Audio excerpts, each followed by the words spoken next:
हाँ तो बच्चों आज हम स्टार्ट करेंगे चैप्टर नंबर 4 डिटरमिनेंट। ये आपकी क्लास 12 मैथ का चैप्टर है। इस चैप्टर में आपको पढ़ना क्या है। सबसे पहले तो आपको ये समझना है कि आपको ये पढ़ना क्या है। तो आपको ये पढ़ना है ये इसके बारे में। अब ये लिखा गया है डिटरमिनेंट्स, ठीक है। अब ये होता क्या है, इस चीज को समझने से पहले हमको थोड़ा सा इसके लास्ट चैप्टर में चलना पड़ेगा। 4 से ही जस्ट पहले जो आपका चैप्टर नंबर 3 है, वो चैप्टर आपका मैट्रिसेस। इसके बारे में आप लोगों ने अच्छे से ही पढ़ा रखा होगा, और नहीं पढ़ा तो आपको मे बी इस चैप्टर को थोड़ा पढ़ना चाहिए पहले, क्योंकि उसके बाद ये आपको और अच्छे से समझ में आता है, ठीक है। तो मैंने इस चैप्टर का नाम क्यों लिया, सबसे पहली बात कि इस चैप्टर का नाम यहाँ पे क्यों लिया, क्योंकि डिटरमिनेंट आपका एक वैल्यू है। जो ये डिटरमिनेंट है ना, ये एक आपकी एक वैल्यू है, और वो वैल्यू मैट्रिक्स से ही एसोसिएटेड है, एसोसिएटेड विद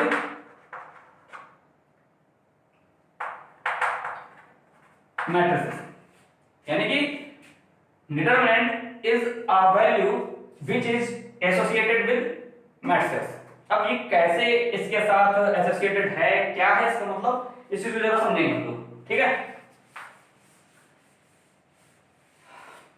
हाँ तो बात करते हैं हम लोग अभी लास्ट चैप्टर जो आपका ये मैट्रिसेस था, इसमें हम लोगों ने पढ़ा था कि हम लोग मैट्रिक्स में कुछ, अगर हम लोग यहाँ पे कोई सिस्टम ऑफ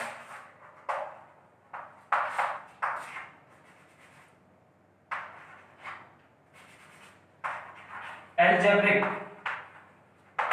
इक्वेशंस की बात करें, है ना, तो हमने वहां पे देखा था कि अगर हम लोग सिस्टम ऑफ अलजेब्रिक इक्वेशंस की बात करें, तो हम लोग अलजेब्रिक इक्वेशन को मैट्रिक्स में भी कन्वर्ट कर सकते थे, है ना। हमने देखा था और हमने सीखा भी है अभी लास्ट चैप्टर में कि हम लोग अलजेब्रिक इक्वेशंस को मैट्रिक्स में कन्वर्ट कर सकते हैं। अब कैसे कर सकते हैं ये आपने उस चैप्टर में अच्छे से पढ़ा था, फिर भी एक आपको मैं छोटा सा रिकैप मैं देता हूं, छोटा सा, ठीक है। उसके लिए यहां पर मैं आपके सामने एक कुछ मतलब 2 इक्वेशन लिख रहा हूं, वो देखना जरा ध्यान से। एक इक्वेशन है a1x plus a1y equal to c1, और सेकंड इक्वेशन है a2x plus b2y equal to c2। अगर मैं इसे मैट्रिक्स में कन्वर्ट करना चाहूं तो मैं कैसे कर सकता हूं, तो ध्यान देना, ये जो ये कोफिशिएंट है आपके वेरिएबल के साथ में, यानी कि वेरिएबल आपका x और y है, इसके साथ में जो भी कोफिशिएंट है इनको मैं अलग से एक मैट्रिक्स में रख सकता हूं, ठीक है। फिर उसके बाद जो x और y है इसको मैं इस प्रकार से रखूंगा यहाँ पर, और इक्वल का साइन बना के इसको भी मैं लिख सकता हूं यहाँ पे c1 c2 जो आप एक कांस्टेंट है। तो मैंने लिखा, अब ये जो चीज है आपकी, ये जो आपकी सिस्टम ऑफ अलजेब्रिक इक्वेशंस लिखी हुई हैं, ये इसका मैट्रिक्स फॉर्म है, और आप इससे इसको वापस भी आप बना सकते हो। आप लोगों ने पढ़ा है जैसा कि अगर मैं इसको यदि इसमें रिकन्वर्ट करना चाहूं तो मैं कैसे कर सकता हूं, तो a1 into x plus b1 into y is equal to c1, ठीक है। हाँ तो ये आपकी ये फर्स्ट इक्वेशन बन जाएगी, ठीक है। फिर उसके बाद a2 into x plus b2 into y is equal to c2, और ये आपकी सेकंड इक्वेशन बन जाती है। तो हमने ये देखा कि हम लोग कैसे कोई भी सिस्टम ऑफ अलजेब्रिक इक्वेशंस को हम लोग ये कैसे मैट्रिक्स में कन्वर्ट कर सकते हैं, ठीक है, और इससे वापस वो इक्वेशन भी हम लोग पा सकते हैं। और इसका यूज करके हमने लास्ट चैप्टर में इसका सॉल्यूशन भी निकाला था कि x और y की वैल्यूज कैसे निकाल सकते हैं हम लोग, इनके सॉल्यूशन कैसे निकाल सकते हैं। तो जनरली आपने ये देखा वहां पर कि हम लोग ने जो कुछ भी वहां पे सीखा था, फिर लास्टली क्या हुआ था कि x और y ये जो 2 वेरिएबल थे इनकी वैल्यू को ही निकालने के लिए हमने सब कुछ किया था, ठीक है। आज मैं थोड़ा सा इसके से थोड़ा सा आगे बढ़ना चाहूंगा, और उससे ही आपको ये पता लगेगा कि क्या है ये डिटरमिनेंट, ठीक है। तो जरा ध्यान से देखना, मैं इसको साफ करता हूं, फिर से लिख देता हूं a1 a2 b1 e2, और यहां पर x y is equal to c1 c2। अब जरा आप ध्यान से देखना, ठीक है।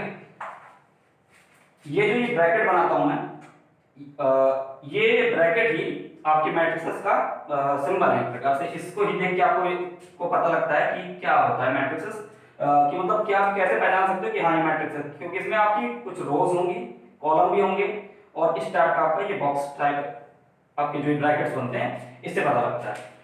तो बात कर रहा हूं मैं आपकी क्लास 10th की, सर आप ध्यान से देखना, क्लास 10th।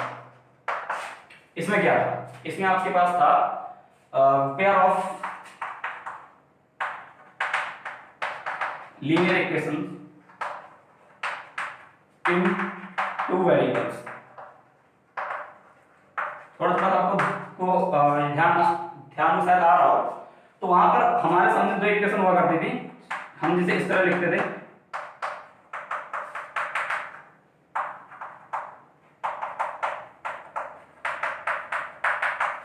हम लोग फिर क्या करते थे, हम इन दोनों इक्वेशंस को सॉल्व करके हम लोग यहाँ पर फाइंड करते थे, find for x and y. हम लोग वहां पर क्लास 10th में था आपका, इसमें हम लोग यहाँ पर x और y जो आपके दो वेरिएबल है इनकी वैल्यू फाइंड करते थे, मतलब कुल मिला के इन इक्वेशन का सॉल्यूशन फाइंड करते थे, ठीक है। तो उस इक्वेशन का सॉल्यूशन फाइंड करने के लिए हम लोग वहां पर सबसे पहला काम ये करते थे कि हम लोग ये देखते थे कि क्या इसके सॉल्यूशन आपके निकल सकते हैं या नहीं, है ना, कंसिस्टेंट, इनकंसिस्टेंट। फिर हमने वहां पे ये भी पढ़ा था कि यूनिक सॉल्यूशन होगा या फिर मैनी सॉल्यूशंस होंगे या फिर नो सॉल्यूशन होगा, ठीक है। तो वहां पर कोई भी चीज को चेक करने के लिए हमने जो स्टार्टिंग में इसकी यूनिकनेस को चेक करना था, जब हमको ये चेक करना था कि क्या इस इक्वेशन के जो सॉल्यूशन है वो यूनिक सॉल्यूशन होंगे या नहीं, इस बात को चेक करने के लिए हमने वहां पे ये किया था कि x वालों के जो ये कोएफिशिएंट थे, है ना, जैसे इसका था a1, इसका था a2, इनको अपॉन किया। फिर हमने b1 अपॉन b2 किया था, और हमने ये पाया था अगर इनकी वैल्यू नॉट इक्वल, यानी a1 upon a2 is not equal to b1 upon b2 हो, तब इस कंडीशन में क्या होता था कि इस इक्वेशंस के यूनिक सॉल्यूशन निकलते थे, यूनिक सॉल्यूशन, ठीक है। तो हमने वहां पर ये देखा था कि अगर किसी भी पेयर ऑफ लीनियर इक्वेशन को यदि हम लोग इस फॉर्म अगर उनके यदि अगर हम लोग इस तरीके से यदि इसको रखते थे कि a1 अपॉन a2 और b1 अपॉन b2 यदि इनकी वैल्यू इक्वल नहीं आती थी, तो उससे हमको लगता था पता कि इसके यूनिक सॉल्यूशन होगा। यूनिक सॉल्यूशन मतलब कि एक ही सॉल्यूशन होगा और एक सॉल्यूशन होगा, मतलब कंसिस्टेंट भी होगा और एक सॉल्यूशन तो होगा ही होगा, यानी कि भाई होने का मतलब ये कि कंसिस्टेंट, ठीक है। अगर ये इक्वल हो जाता था तो उसके बाद फिर आपकी एक और भी फिर कंडीशन थी कि c1 अपॉन c2 आपका इक्वल है या नहीं है, यदि है तो क्या होगा, नहीं है तो क्या होगा, तो वहां पे आपका इनफाइनाइट मैनी सॉल्यूशन और आपके नो सॉल्यूशन वाली भी आती थी बात। बट बस हमें यहाँ पर इसी चीज को थोड़ा सा ध्यान देना, यानी कि हम यहाँ पर यूनिक सॉल्यूशन को बताने वाला जो कुछ भी है, यानी कि हमें यहाँ पर इस इक्वेशन के बारे में ये कौन बताएगा कि इस इक्वेशन का सॉल्यूशन यूनिक सॉल्यूशन निकलेगा, इसके बारे में कौन बताएगा हमको, तो वो हमको ये बता रहा है ना। अब जरा इसको ध्यान से देखना, मैं इस साइड लिख रहा हूं थोड़ा। तो वहां पर हमने ये देखा कि अगर हम लोग देखते हैं कि a1 upon a2 is not equal to b1 upon b2 हो, तो ही इक्वेशन के सॉल्यूशन निकलेंगे और यूनिक सॉल्यूशन निकलेंगे, मतलब कि सॉल्यूशन के साथ यूनिक सॉल्यूशन निकलना। तो अगर मैं इसको अगर क्रॉस मल्टीप्लाई करूं तो क्या बनेगा, a1 b2 is not equal to a2 b1। भाई इसको इस साइड ले आता हूं मैं, तो a1 b2 minus a2 b1 is not equal to 0, यानी कि ये वो चीज है कि जो डिटरमाइन कर रही है हमें क्या चीज, यूनिकनेस ऑफ सॉल्यूशन। यानी हमने वहां पर ये देखा कि ये जो वैल्यू है ये चीज, यानी कि अगर मैं इसको सॉल्व करूं, ये चीज जो आपकी है जैसे कि a1 b2 minus a2 b1, यदि मैं इसको सॉल्व करूं तो ये चीज मुझे इस बात को बता देगी कि क्या उस इक्वेशन के सॉल्यूशन यूनिक है या नहीं है, यानी कि इसने हमको वो डिटरमाइन किया यूनिकनेस ऑफ द सॉल्यूशन। तो अगर मैं इसी चीज को यहां से रिलेट करूं तो यहां पर भी क्या है, ये कोई एक मैट्रिक्स है अपने पास, ठीक है, इसकी बात कर रहा हूं मैं। ये कोई ए मैट्रिक्स है ए, ठीक है, ये कोई ए मैट्रिक्स है अपनी। तो यहां पर भी आपकी ये जो वैल्यू है, इसके लिए ये जो वैल्यू है ये क्या है, ये एक ऐसी वैल्यू है कि जो इस बात को ये डिटरमाइन कर रही है कि इस मैट्रिक्स से एसोसिएटेड जो भी सॉल्यूशन है, फिर ध्यान सुनिएगा, इस मैट्रिक्स से एसोसिएटेड जो भी सॉल्यूशन है वो आपका यूनिक है या नहीं। तो अगर यूनिक है या नहीं है, इस बात को कौन डिसाइड कर रहा है, आपका ये कर रहा है, ठीक है। यानी ये ही हमको ये बता रहा है कि इस मैट्रिक्स से एसोसिएटेड जो भी सॉल्यूशन है वो आपका यूनिक है कि नहीं। तो इस चीज को हम लोग भाई क्या कहते हैं, इसी चीज को हम बोलते हैं डिटरमिनेंट। इसी चीज को हम क्या बोलते हैं, डिटरमिनेंट ऑफ मैट्रिक्स ए, ठीक है। क्योंकि हमने इस मैट्रिक्स की वैल्यू को यूज करते हुए इसको सॉल्व किया, यानी हम बोलेंगे ये क्या है, ये आपका डिटरमिनेंट ऑफ मैट्रिक्स ए, ठीक है, ये वैल्यू। यानी इसको सॉल्व कर लो और जो भी आंसर निकलता है वो वैल्यू ही आपकी इस मैट्रिक्स का क्या है, डिटरमिनेंट। यानी कि अब आपके मन में एक बात तो आ गई है कि डिटरमिनेंट है क्या, वो एक्चुअली में कोई एक वैल्यू, ठीक है। अब हम क्यों निकाल रहे हैं, इसका मैटर समझने के लिए आपको इस सारे चैप्टर को पढ़ना पड़ेगा। क्यों? क्योंकि इस डिटरमिनेंट से हमको सिर्फ यूनिकनेस के बारे में ही नहीं पता चलता, इसके अलावा हमको कई सारी बातें भी पता चलती हैं कि यूनिकनेस के अलावा, जैसे कि इसका यूज हम लोग मतलब कि जो आपका ये डिटरमिनेंट है ना, इसी से हम लोग इसका यूज करके हम एरिया ऑफ ट्रायंगल भी निकाल सकते हैं। ध्यान सुनिएगा, एरिया ऑफ ट्रायंगल, ठीक है ना। तो सोचो कि इस चीज के थ्रू भी हम लोगों ने एरिया ऑफ ट्रायंगल निकाल लेना है, इससे हम लोग माइनर और ये कोफैक्टर्स वगैरह भी निकालेंगे। तो ये कई चीजें इससे निकलती हैं। तो हमें कुल मिला के अब इतना तो पता लग गया कि डिटरमिनेंट होता है। तो वो डिटरमिनेंट है क्या, तो डिटरमिनेंट इज द वैल्यू, है ना। और वो वैल्यू आपकी सुन लो पहले, ये जो वैल्यू है ना आपकी, ये डिटरमिनेंट की वैल्यू, ये वैल्यू आपकी रियल भी हो सकती है और कॉम्प्लेक्स नंबर भी हो सकती है, ठीक है, रियल और कॉम्प्लेक्स नंबर। तो determinant is the value associated for the solution, नहीं सॉरी ये जो आपका ये डिटरमिनेंट है, ये वो वैल्यू है जो कि डिटरमाइन करती है uniqueness of the solution associated with the matrix of A, है ना, एनी मैट्रिक्स ए। चलो जी, ठीक है। तो हम लोगों ने इसको समझा इतना, अब इसके आगे देखते हैं क्या है।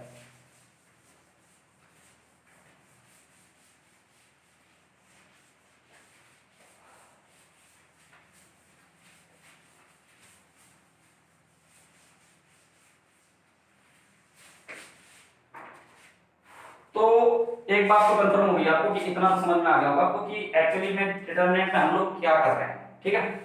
अब बात ये आती है कि हमें अभी जो मैंने आपको समझाया ये इतना इंपॉर्टेंट नहीं था, क्योंकि हमें सिर्फ डिटरमिनेंट को निकालना आना चाहिए, क्या होता है, क्यों निकालते हैं, ये सब चीजें आपको आगे भाई आगे अपने आप ये आ जाएगी समझ में, ठीक है।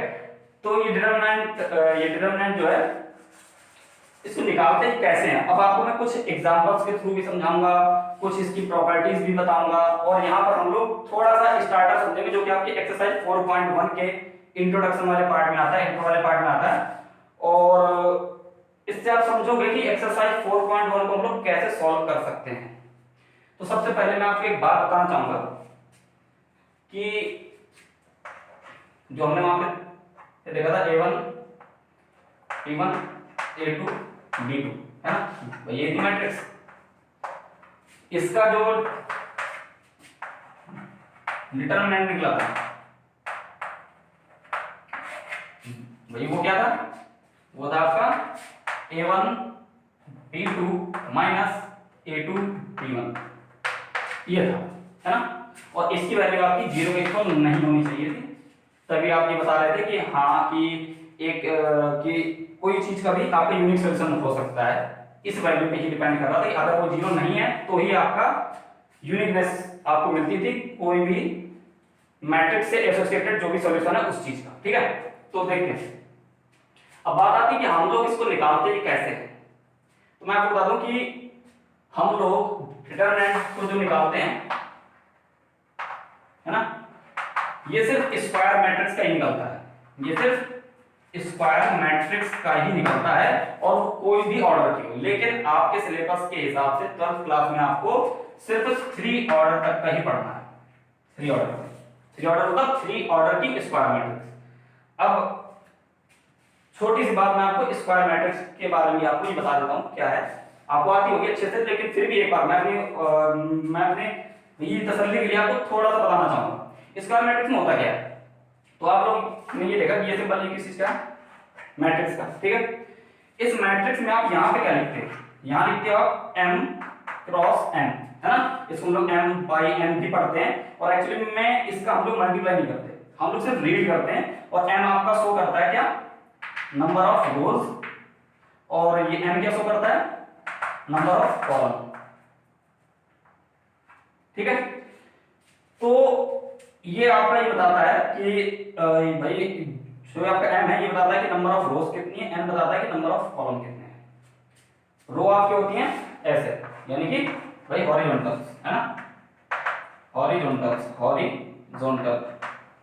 जो भी आपकी हॉरिजॉन्टल्स होती हैं वो सब आपकी होती है रो, और जो आपके वर्टिकल होते हैं, वर्टिकल ये सब होते हैं आपके क्या, कॉलम, है ना।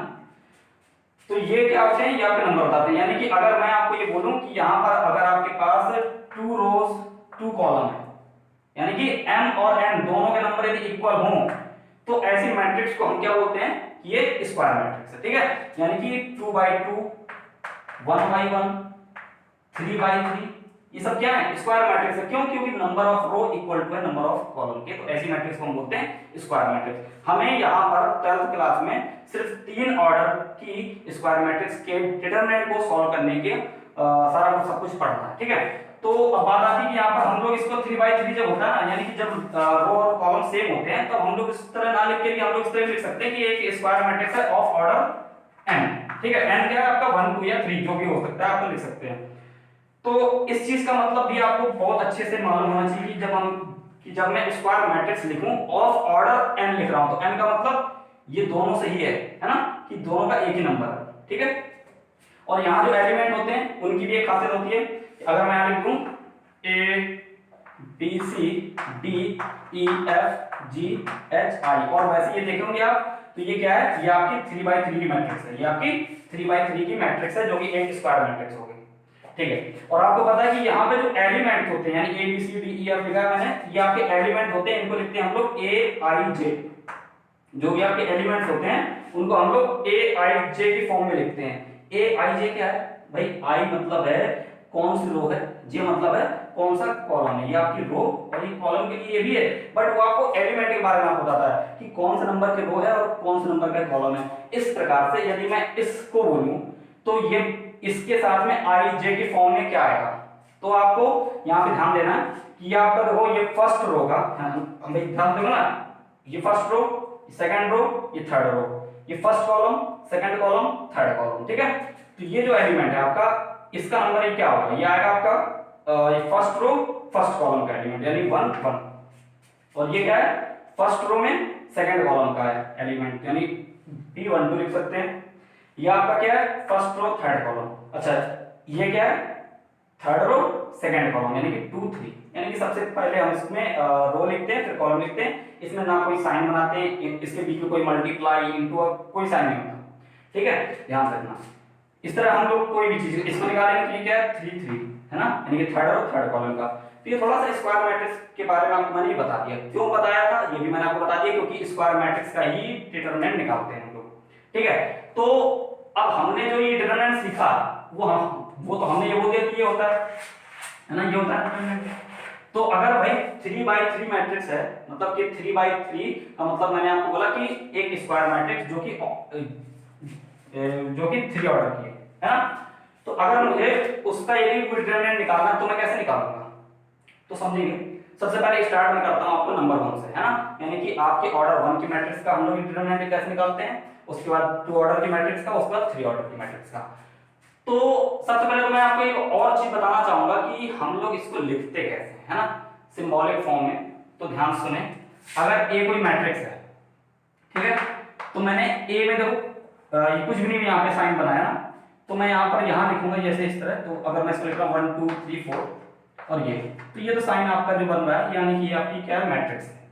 अगर मुझे डिटरमिनेंट निकालना है तो उस चीज को निकालने के लिए मैं जो शब्द बोलूंगा वो क्या बोलूंगा उसको, मैं इस तरह लिख सकता हूँ डेट DET ए बोल सकता हूँ, या मैं इसको इस तरह भी बोल सकता हूँ। अब ये क्या है, इट इज नॉट मॉडुलस, ये मॉडुलस नहीं है, ध्यान रखना, ये आपका मॉड नहीं है जो आप लोगों ने पढ़ा हुआ है ना अब तक, ये मॉडुलस का साइन, ये मॉडुलस नहीं है, ये आपका क्या है, डिटरमिनेंट ही है। ठीक है, इस सिंबल से, इससे भी आप लोग इस चीज को शो कर सकते हो डिटरमिनेंट को। ठीक है, या फिर आप लोग इससे भी शो कर सकते हो, एक छोटा सा ट्रायंगल है जिसको हम लोग डेल्टा बोल देते हैं।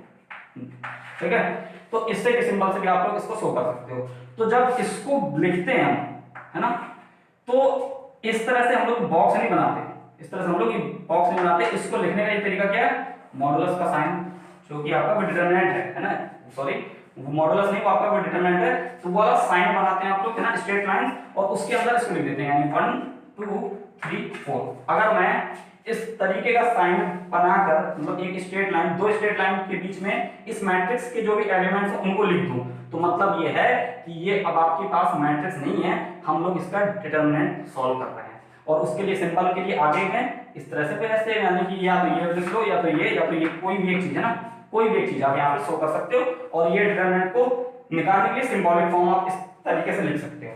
ठीक है, तो अब देखते हैं कि हम लोग ये निकालते कैसे। तो आपको यदि नोट करना हो तो आप नोट भी करते चलो साथ साथ, जब भी आपको कोई चीज नोट करनी हो तो आप वीडियो को आप पॉज कर लिया करो और सब कुछ नोट कर लिया करो। ठीक है बच्चों,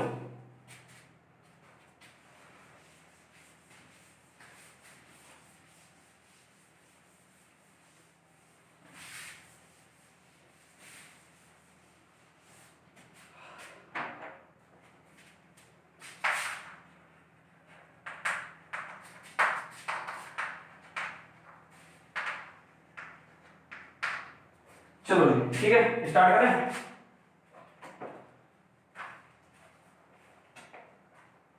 तो सबसे पहला हम लोग स्टार्ट करेंगे डिटरमिनेंट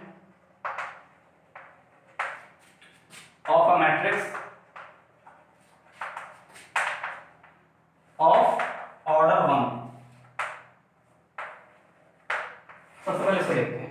ठीक है, यहां पर आप ध्यान दें कि मैंने क्या लिखा है, मैंने लिखा है कि ये determinant of a matrix of order 1, यानी कि कोई एक मैट्रिक्स का हमको डिटरमिनेंट निकालना है और वो 1 ऑर्डर की है।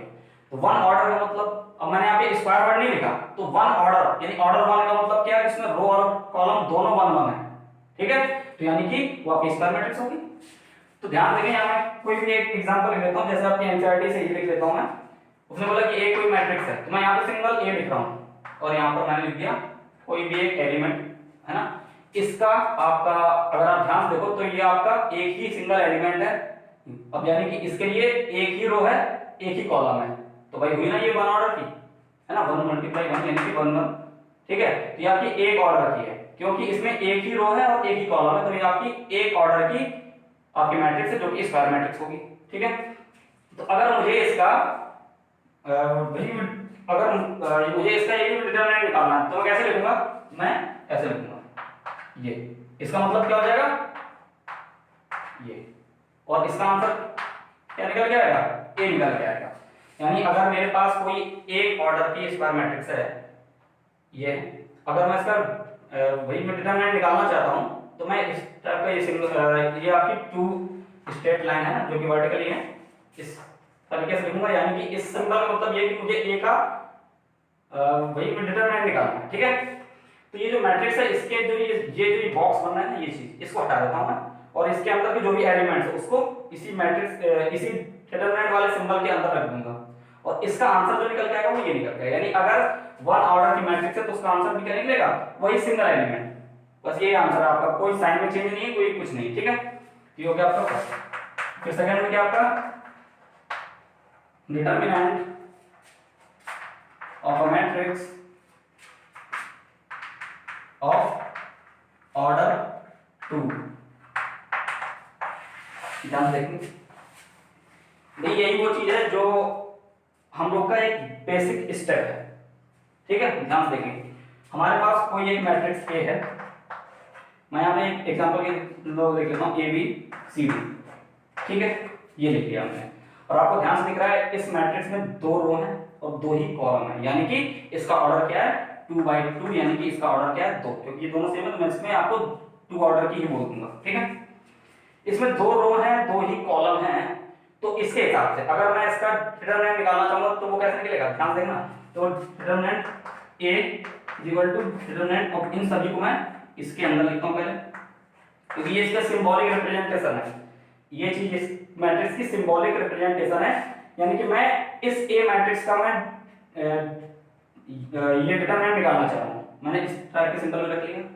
अब इसका देखो प्रोसीजर क्या है कि मैं ये टॉप राइट, फिर ध्यान दें टॉप राइट से आपके बॉटम लेफ्ट वाले को मैं मल्टीप्लाई करूंगा, फिर माइनस का साइन लगाऊंगा, फिर ये बॉटम राइट को टॉप लेफ्ट से मल्टीप्लाई करूंगा, बस, और आपका आंसर आ जाएगा। अब यानी कि इसकी वैल्यू क्या निकल जाएगी, आप निकल जाएगी A इंटू डी माइनस ये BC या CB जो भी लिखना चाहो, तो ये आपका आंसर आ गया। इस A मैट्रिक्स का जो डिटरमिनेंट है वो क्या निकला, ये निकला। ठीक है, अब आप सोच रहे हो कि अगर ये 3 ऑर्डर की होती तो क्या होता, तो भाई 3 ऑर्डर की मैट्रिक्स में भी हमको 2 ऑर्डर की मैट्रिक्स वहां पर छांटते हुए उसको सॉल्व करना है। वो कैसे हम लोग सिलेक्ट करेंगे, ये जो है ना ये आपका ये बेसिक है भैया, ये आपकी बेसिक है, यानी कि हमको अगर 3 ऑर्डर की भी यदि स्क्वायर मैट्रिक्स है तो उसमें भी हमको 2 ऑर्डर की मैट्रिक्स का ही यूज करते हुए सॉल्यूशन उसका करना, लेकिन वो थोड़ा अच्छा है और वो थोड़ा सा आपका मतलब कि थोड़ा सा लंबा भी जाएगा, तो ध्यान रखिएगा। वही आपका ये मेन है इस चैप्टर में, आपको उसी से ही आप सब कुछ सीखने वाले हो। ठीक है, उससे ही आप लोग सब कुछ सीखने वाले हो, वही आपका मेन है, तो ध्यान से देखेंगे। इसको जो भी नोट करना चाहते हैं तो आप नोट कर लें।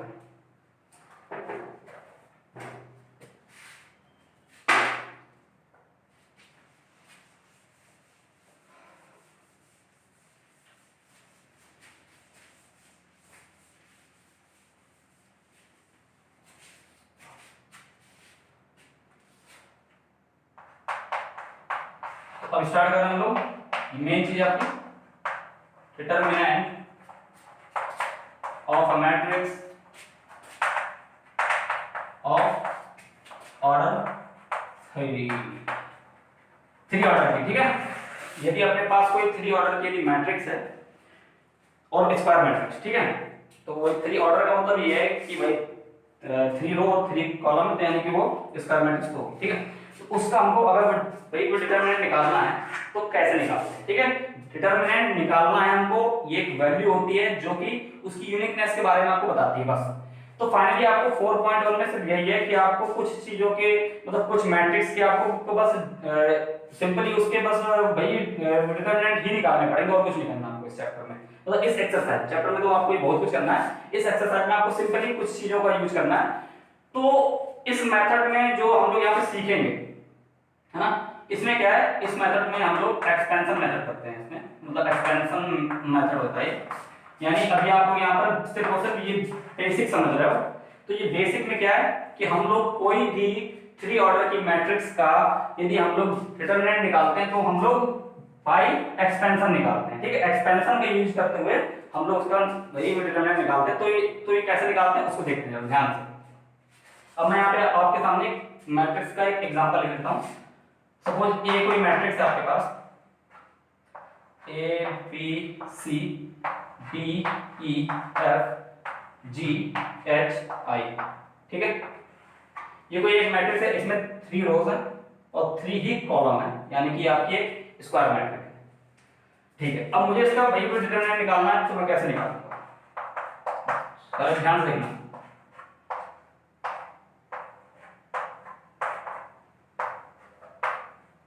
सॉरी, मैंने कुछ गलत लिख दिया।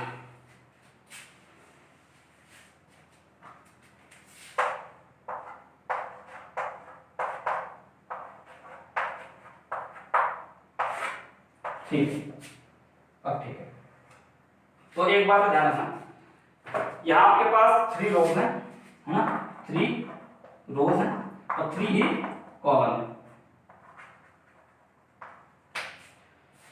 तो हम लोग जिसको एक्सपैंड करते हैं, एक्सपेंशन करते हैं, तो एक्सपैंड करते हैं, उस एक्सपेंशन को हम लोग किसी भी रो के अलाउंग या फिर किसी भी कॉलम के अलाउंग इसको ही एक्सपेंड करते हैं। ध्यान रखना, हम लोग जो एक्सपेंशन करते हैं वो हम लोग एनी रो और कॉलम, है ना, तो हम लोग किसी भी रो या कॉलम के अलोंग ही एक्सपेंशन करते हैं, ठीक है, कोई भी रो या फिर कॉलम के अलोंग ही एक्सपेंशन करते हैं।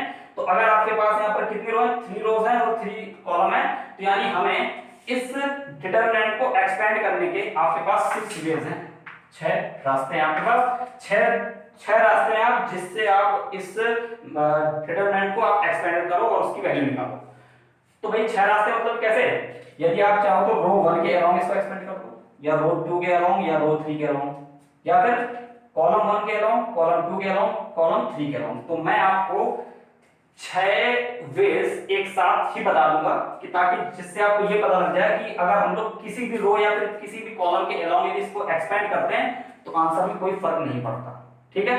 तो मैं यहाँ पे आपको एक रफली पहले आपको जनरल सा आपको जल्दी से बता देता हूँ, उसको समझना आप ध्यान से, क्योंकि वही आपका एक बेस है, ठीक है, ध्यान देना। मैं इसको हटाता हूँ थोड़ा, तो मुझे लिखना पड़ेगा जब भी आपके पास 3x3 मैट्रिक्स है तो आपको वहां पर लिखना ये पड़ेगा कि आप कौन से आप रो या फिर कॉलम के अलाउंग इसको एक्सपेंड करो। तो सपोज मैं यहां पर एक्सपेंड कर रहा हूं, एक्सपेंडिंग अलाउंग रो 1 R1, ठीक है, R1 C1 R2 R3 सब चीजें आप लोगों ने ये पढ़ रखी है, ठीक है। तो मैं इसको मैं क्या करने वाला हूं, मैं इसको रो 1 के अलाउंग मैं इसको एक्सपेंड कर रहा हूं। तो जरा ध्यान से देखना मैं करता क्या हूं, ठीक है। अगर मुझे रो 1 के अलाउंग यदि एक्सपेंड करना है तो मैं रो 1 के एलिमेंट्स जो भी हैं, है ना, इन पे फोकस करूंगा।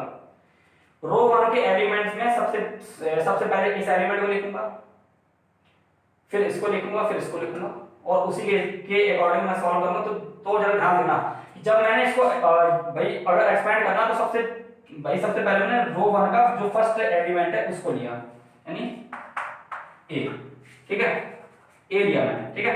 और ए को जब लूंगा तो मैं इस ए के अराउंड जो भी आपकी हॉरिजॉन्टल और वर्टिकल लाइन में जो भी एलिमेंट है, यानी इस ए के साथ की बात करूं तो ए के लिए ये वर्टिकल लाइन है, ये हॉरिजॉन्टल लाइन है, तो मैं इसके और इसके, है ना, मैं ये और ये इन एलिमेंट्स को मैं भाई छुपा लेता हूं थोड़ी देर के लिए। तो मेरे पास क्या बचेंगे, सिर्फ ये बचेंगे, है ना। अब मुझे इनमें ही वो 2 ऑर्डर वाली मैट्रिक्स का यूज कर देना जो हम लोग ने किया था इसके पहले, यानी कि इसका मल्टीप्लाई माइनस इसका मल्टीप्लाई, ठीक है। जरा ध्यान देना, और स्टार्टअप यहां से नहीं करना, यहां से करना, यानी कि राइट के टॉप से, ठीक है। तो यानी कि अगर मैंने एक एलिमेंट लिया है तो मैं इसके साथ वर्टिकल और हॉरिजॉन्टल जो भी एलिमेंट है उनको हाइड करूंगा और इसका मल्टीप्लाई माइनस इसका मल्टीप्लाई करता हूं, ठीक है। ध्यान देना, EI माइनस FH या HF जो भी लिखना चाहिए, ठीक है। फिर इसके बाद मैं क्या करूंगा, यहां लगाऊंगा मैं क्या, प्लस का साइन, ठीक है। फिर मैं इस एलिमेंट के बाद इस एलिमेंट की बात करूंगा, क्यों, क्योंकि मैं रो 1 के अलावा एक्सपेंड कर रहा हूं, तो रो 1 में जितने भी एलिमेंट है सबका यूज करते हुए सबसे पहले मैंने इसका यूज कर लिया, उसका जो भी था लिख दिया, अब मैं इसका यूज करूंगा, ठीक है। इसका यूज करने के लिए पहले मैंने लगाया प्लस का साइन और यहां लिखा मैंने b, इस एलिमेंट को लिखा, ठीक है। अच्छा ध्यान देना हम मैंने यहां पर कुछ स्पेस छोड़ा हुआ है और यहां भी एक छोटा सा स्पेस छोड़ा हुआ है, क्यों छोड़ा हुआ है वो भी आपको बताऊंगा, है ना, उसका भी यूज है। तो अब मैंने सेकंड वाला जो भी आपका जो फर्स्ट रो का सेकंड कॉलम का जो भी एलिमेंट था उसको ले लिया मैंने। अब मैं क्या करूंगा, इस एलिमेंट के अराउंड जो भी आपकी हॉरिजॉन्टल और वर्टिकल लाइन आ रही है, यानी ये हॉरिजॉन्टल है, सॉरी ये वर्टिकल है और ये हॉरिजॉन्टल है ना, मैं इसको हाइड करूंगा, यानी कि इसको छुपा लूं और इसको छुपा लूं।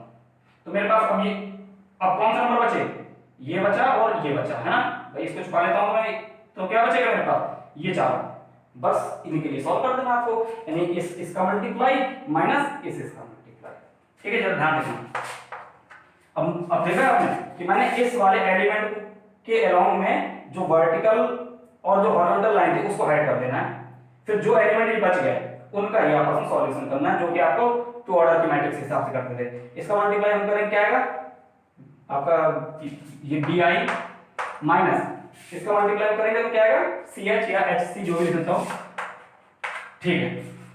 अब फिर उसके बाद क्या फिर से हम लगाएंगे क्या, ये प्लस का साइन लगाएंगे इसी के साथ। अब मैं लिखूंगा इस थर्ड एलिमेंट को, है ना, और यहाँ पे देखो फिर से एक गैप छोड़ रहा हूँ मैं, इसके बाद लिखते जी। अब मैं क्या करूंगा, इस एलिमेंट को लिखने के बाद वर्टिकल, इसके लिए वर्टिकल और हॉरिजॉन्टल ये है, इस एलिमेंट के लिए ये वर्टिकल ये हॉरिजॉन्टल है, इन नंबरों को हाइड करूंगा तो क्या बचे, ये बचे केवल मेरे पास, है ना। बस इसमें फिर से वही काम, इनका मल्टीप्लाई माइनस इसका मल्टीप्लाई, यानी कि ये आपको बन जाएगा BF माइनस EC या CE जो भी लिखना चाहे, ठीक है। अभी आपका ये एक्सपेंशन हुआ नहीं, ठीक है, ये अभी आपका ये फाइनल आंसर नहीं है। क्या है आंसर फाइनल, तो बात सुनो, जो मैंने ये जगह छोड़ी हुई है यहाँ पर, ये क्यों छोड़ी हुई है, तो यहाँ पर आपका आता है -1 और इसकी इस -1 की पावर में भी आएगा समथिंग आएगा, कुछ भी आएगा, ठीक है। और यहाँ भी -1 के पावर में समथिंग आएगा, यहाँ भी -1 की पावर में समथिंग आएगा, और वो जो भी आएगा उसका मल्टीप्लाई इसके साथ होता हुआ ये पूरा सॉल्यूशन में आपका ये काम देगा। तो ये कैसे, अब भाई -1 तो आपका सब जगह आ गया तीनों के साथ, पर इसकी पावर में क्या आएगा, तो बात ध्यान से सुने। आपको मैंने ये बताया था ना कि ये जो आपकी जो मैट्रिक्स जो थी, इसका यदि मैं सफिक्स बनाऊं, मतलब कि इसका जो एलिमेंट का नंबर है वो क्या था, आई, जो भी हम लोग आई और जे की फॉर्म में लिखते थे ना, तो ये जो एलिमेंट है आपका ये क्या है, फर्स्ट रो फर्स्ट कॉलम यानी 1 1, ये क्या है, first row second column first row third column, ये सेकंड रो फर्स्ट कॉलम, ये second row second column second row third column, ये थर्ड रो फर्स्ट कॉलम, ये third row second column third row third column, यही है। चलो अब मुझे देखो अब करना क्या है, मुझे ये करना है कि जो ए है, ए इसी के लिए बात करूंगा, ए का जो आपका सफिक्स है क्या, ए का सफिक्स है 1 1, है ना, यानी फर्स्ट रो फर्स्ट कॉलम, तो मुझे इन्हीं दोनों को ऐड कर देना, यानी 1 1 को ऐड कर दूंगा, ठीक है। अच्छा, इसी तरह जब मैं डी की बात कर रहा हूं तो वो जो ये डी है ये कहां पे है आपका, ये फर्स्ट रो सेकंड कॉलम में, तो मैं क्या करूंगा 1 + 2 कर दूंगा, यानी कि -1 की पावर में 1 + में 2, ठीक है। और सिमिलरली जो आपका ये जी है ये क्या है आपका, ये आपका फर्स्ट रो थर्ड कॉलम का एलिमेंट है, यानी 1 3, ठीक है। तो मैं इसमें -1 की पावर लिखूंगा 1 + 3, ठीक है। तो जरा ध्यान से देखो, ये 1 + 1 क्या हो जाएगा, ये 2, ये 1 + 2 यानी 3, ये 1 + 3 यानी 4। तो आपको यहाँ पे क्या मिला, -1 की पावर में क्या है, एक इवन पावर है ना, तो इसकी वैल्यू क्या हो जाएगी, आपकी हो जाएगी पॉजिटिव, ठीक है। तो आपका ये बनेगा सीधे सीधे ए बचेगा केवल, है ना। अभी आपका साइन का जो मैटर था वो सॉल्व हो चुका है, यानी इनके बीच में साइन भी आते थे, तो साइन का लफड़ा भी यहाँ से हो गया क्लियर, ठीक है। तो -1 का स्क्वायर हो जाएगा आपका क्या, ये +1 हो जाएगा, यानी कि ए, और आपका EI - FH। अब यहाँ पे देखो ध्यान से, ये -1 की पावर में ऑड है, यानी कि ये -1 देगा आपको, तो ये क्या हो जाएगा -1 यानी कि माइनस, यहाँ पे ये जो ये प्लस माइनस का हो जाएगा माइनस, और ये टी है ना, 1 का मल्टीप्लाई तो आपको पता ही है, और ये आपका BI - EH। सिमिलरली यहाँ देखो जरा, -1 की पावर में 4 है, यानी कि ये +1 होगा, और ये पॉजिटिव मतलब ये साइन आपका पॉजिटिव रहेगा, और ये जी और आपका BF - CE।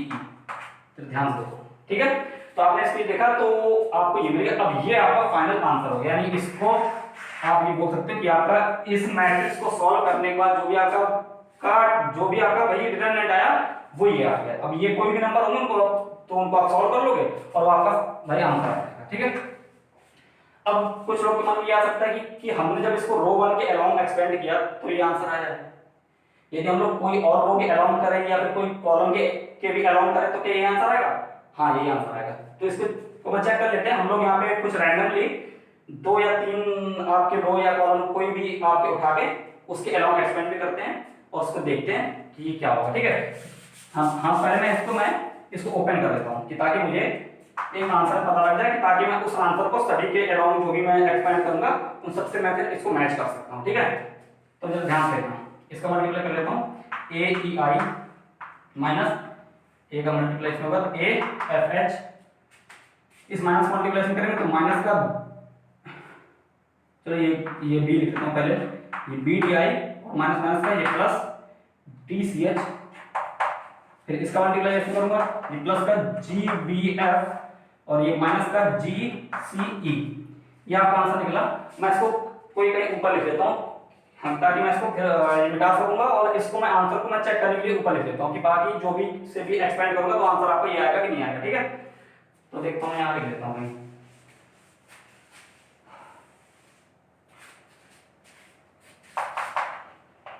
A e i minus a f h minus b d i plus t c h plus g b f minus g c e. ठीक है, अच्छा एक बात और, हाँ कि अगर हम लोग को ये हमेशा क्या याद रहेगा क्या कि आपको ये माइनस की पावर में कितनी क्या करना है ये बार, तो भाई इसको हम लोग थोड़ा सा शॉर्टकट यूज कर लेते हैं, यानी हमेशा हर बार हम लोग यहाँ पर -1 का स्क्वायर या फिर -1 की पावर में उनको ऐड वगैरह कर करके नहीं लिखेंगे। ठीक है, इसके लिए हम लोग एक शॉर्टकट भी हम लोग देख सकते हैं, ध्यान से देखना ये वो क्या शॉर्टकट है। तो आप तो जरा ध्यान देखो, मैं इसके एलिमेंट्स के जो ये सिंबॉलिक फॉर्म है ना या फिर 1 1 या 1 2 इसको देखता हूँ। यहाँ पे एक मैट्रिक्स लिखी है अपने पास है ना, इसके एलिमेंट का जो नंबर 1 1 ये है 1 2 ये 1 3 ये आपका 2 1 2 2 2 3 ये आपका 3 1 3 2 3 3।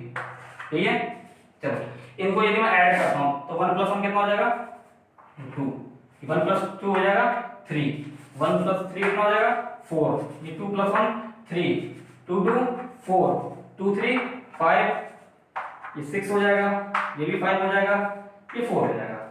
और ये है क्या एक्चुअली में, ये आपकी -1 की पावर है। तो -1 की पावर में अगर 2 है यानी कि कोई भी इवन नंबर है तो क्या आएगा आपका पॉजिटिव आएगा, यानी कि पॉजिटिव साइन आएगा। यानी कि जितने भी आपके पास है इवन 4 4 4 और 6 ये सब के सब आपको ये देंगे क्या, ये पॉजिटिव साइन देंगे। ठीक है,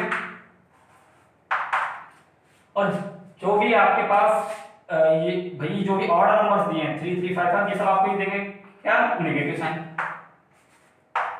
तो अब आपके पास एक छोटा सा सॉल्यूशन भाई ये हो गया कि आपको हमेशा से वो साइन नहीं लिखने पड़ेंगे, है ना भाई, आपको हमेशा से वो मतलब कि -1 की पावर बेस -1 की पावर बेस वो नहीं लिखना पड़ेगा। अब आप ध्यान से देख लो कि जो आपके डायगोनल वाले नंबर है, जो भी आपके डायगोनल वाले एलिमेंट्स हैं, डायगोनल वाले ध्यान देखो ये या फिर ये, इन सभी में आ रहा है क्या, ये पॉजिटिव साइन। यानी कि जब भी आप कोई भी रो या कॉलम के अलोंग एक्सपेंड करोगे तो आपका जो भी एलिमेंट यदि डायगोनल का एलिमेंट आपने यदि लिया है तो वो पॉजिटिव होगा और ये बाकी सब नेगेटिव। ठीक है, इस तरीके से भी आप देख सकते हो कि शुरुआत कर दो आप क्या, ये प्लस से। ठीक है, तो ये प्लस के साथ वर्टिकली या फिर हॉरिजॉन्टली है ना, उसका जो जो भाई नेबरिंग है, नेबरिंग मतलब जो भी उसके साथ का पड़ोसी है वो आपका ये पॉजिटिव नहीं होगा, सिर्फ वर्टिकल और भाई हॉरिजॉन्टल। ध्यान देना इसके साथ देखो भाई जो भी हॉरिजॉन्टल में क्या माइनस, वर्टिकल में भी माइनस। ठीक है, इसके साथ का कोई भी है ना भाई, डायगोनल की बात नहीं कर रहा, ऐसे ऐसे में इसके साथ वाला क्या माइनस है। अब भाई माइनस के साथ में चाहे आपका जो भी है चाहे वो वर्टिकली चाहे हॉरिजॉन्टली हो वो माइनस नहीं होगा इसके साथ, मतलब इसके साथ मतलब ये नहीं कि टोटल में, इसके जस्ट नेबरिंग वाला यानी कि माइनस के इस साइड में देखो माइनस नहीं होगा यानी कि पॉजिटिव होगा, इसके साइड में भी पॉजिटिव होगा, इसके नीचे भी पॉजिटिव ही होगा, ऊपर भी पॉजिटिव होता है यदि, लेकिन ऊपर तो कोई है नहीं। ठीक है, तो हम लोग डायगोनली नहीं बात करेंगे, हम लोग उसके साथ के नेबरिंग की रो और कॉलम के हिसाब से यानी कि भाई वर्टिकल और जो भी हॉरिजॉन्टल है उसके हिसाब से बात करेंगे। अच्छा इसकी बात करो, जैसे इसके साथ वर्टिकल और जो हॉरिजॉन्टल के जो इसके के ही जस्ट नेबरिंग है ना, इसके पास में तो माइनस, इस साइड माइनस, ऊपर माइनस, नीचे माइनस, यानी आस-पास में कहीं भी इसके ये पॉजिटिव नहीं था। इस प्रकार से आप याद कर सकते हो, ये प्लस माइनस प्लस, इसका उल्टा माइनस, इसका उल्टा प्लस, इसका उल्टा ये, फिर इसका उल्टा प्लस, इसका उल्टा माइनस, इसका उल्टा प्लस, इस तरह से आप साइन याद रख सकते हो। तो आपको ये बार-बार फिर -1 की पावर में जो भी कुछ है वो लिखना नहीं पड़ेगा। ठीक है, तो इस तरीके से आप समझ सकते हो। ठीक है, अब मैं इस चीज को रो 1 के अलोंग मैंने एक्सपेंड किया, अब मैं आपके सामने चलो मैं इसको रो 3 के अलोंग एक्सपेंड करके दिखाता हूं। ठीक है, मैं इसको रो 3 के अलोंग इसको एक्सपेंड करता हूं, थोड़ा साफ-साफ लिख देता हूं इसको।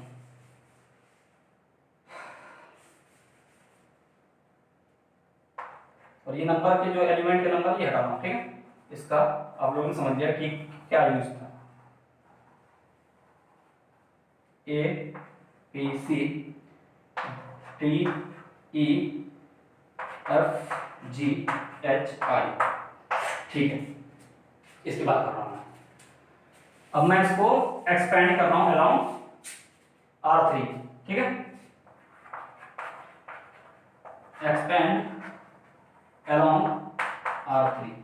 ठीक है, तो इससे कई बातें आपको समझ में आ जाएंगी कि कैसे एक्सपेंड करते हैं, और भी ठीक कई चीजें समझ में आ जाएंगी। तो ध्यान देखिए, एक सेकंड।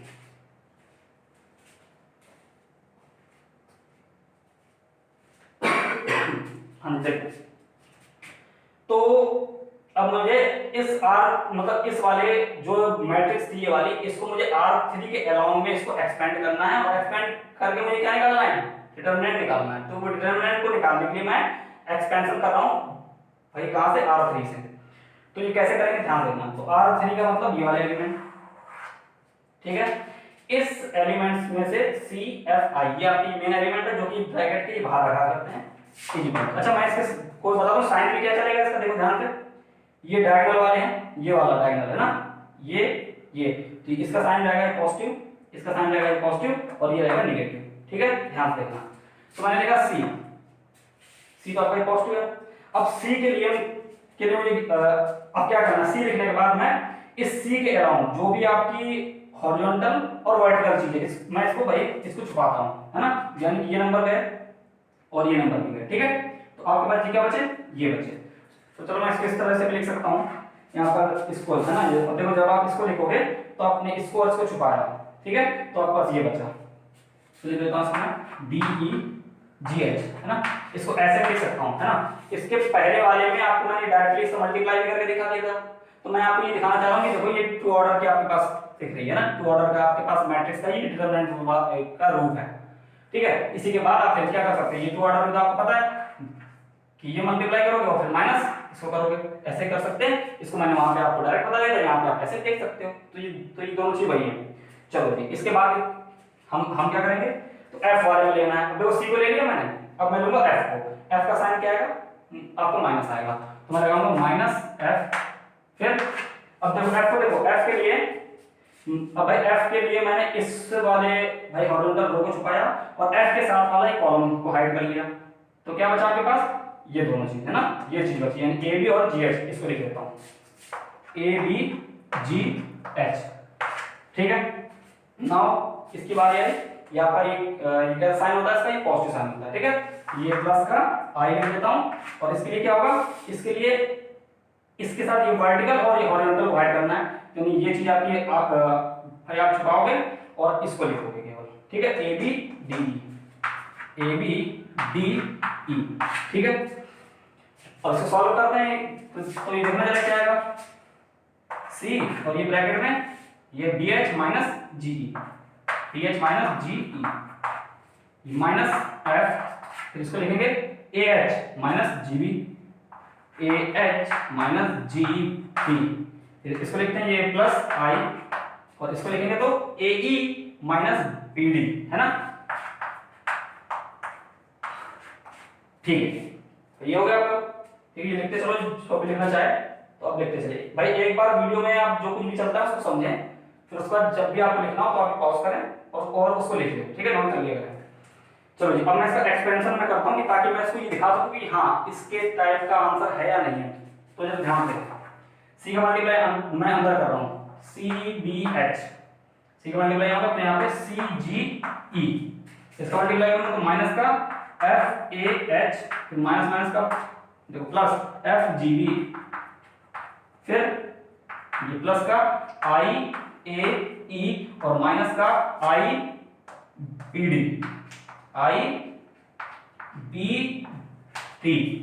अब हाँ ये दिख रहा होगा नीचे वाला, नहीं ये नहीं दिख रहा है तो आप मल्टीप्लाई भी कर लें, और आप सुन रहे होंगे, समझ आ रहा होगा। चलो ठीक है, अब क्या है, तो जब अब देखते हैं कि क्या ये चीज हमारी इसके साथ भी मैच अप हो रही है, नहीं हो रही है। और तो ध्यान दें, CBH ये कहाँ है, CBH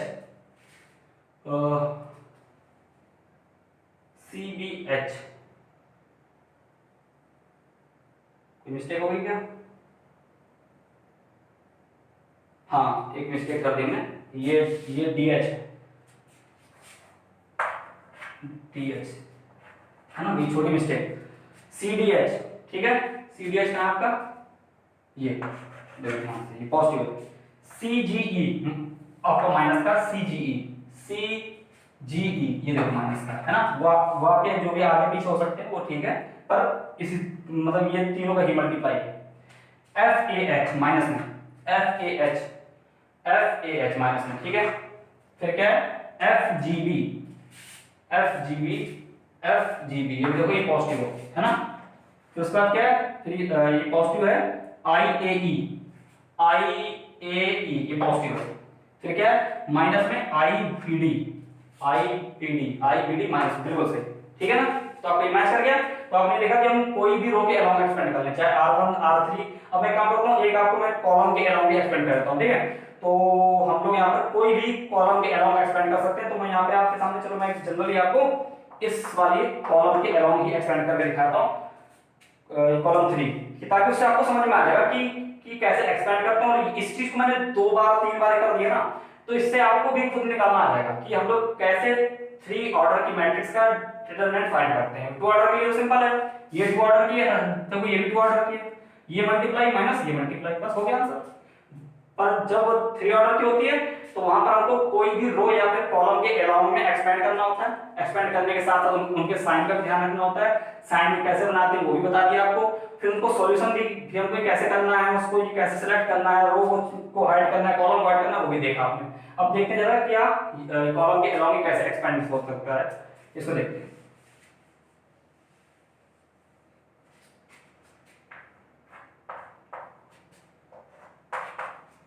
इसको मिटाता हूं,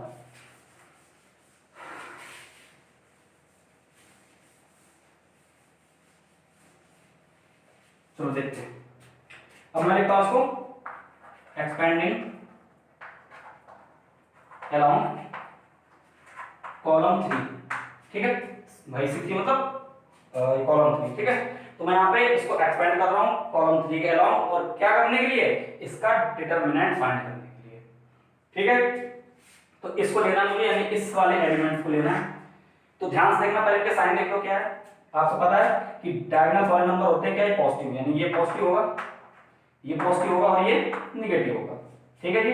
तो सबसे पहले मुझे लिखना पड़ेगा क्या, G, और ये आपका क्या है, पॉजिटिव है, ठीक है। अब मैं क्या करूंगा, इस एलिमेंट को लेने पे इसके साथ वर्टिकली और हॉरिजॉन्टली नंबर के जो भी एलिमेंट्स हैं उनको हाइड कर देता हूं, ठीक है। ये हाइड हो गए तो क्या बचे, ये चारों, है ना, BECF।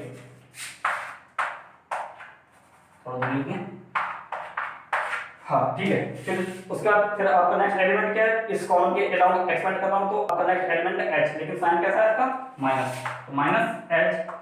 और यहाँ पे देखो ध्यान से, इसके एलिमेंट के अलाउंग हॉरिजॉन्टल को नंबर को हाइड करो, वर्टिकल को हाइड करो। हाँ हाँ, तो क्या बचे, ऊपर के दो और ये नीचे के दो, ठीक है, ये दो और ये दो, ADCF, ADCF ऐसे।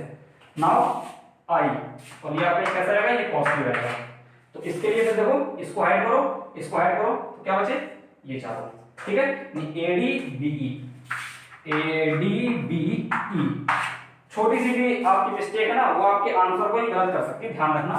साइन का भी, और आप जिन चीजों को मल्टीप्लाई करो, और मेन चीज क्या है कि जब भी आप इस टाइप की तो ऑर्डर वाली चीज होती है ना, तो इसमें आपको सबसे पहले इससे ही स्टार्ट करना है, टॉप राइट से। इसका मल्टीप्लाई माइनस दिस, है ना, ये कुछ लोग इसको इस तरह लिख लेते हैं, ये माइनस ये, वो गलत हो जाता है। तो चलो ध्यान रखिए।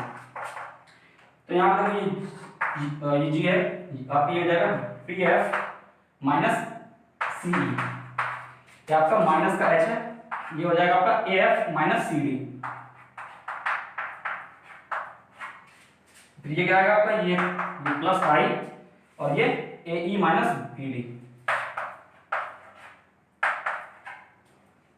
AE माइनस BD, ठीक है, ये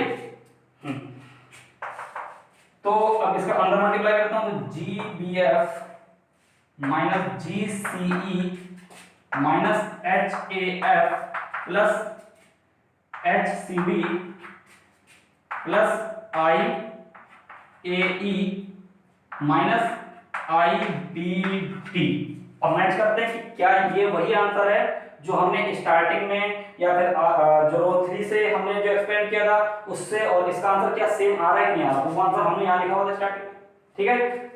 तो देखते हैं पॉजिटिव GBF, GVF, ठीक है। GCE आपका नेगेटिव है, ठीक है।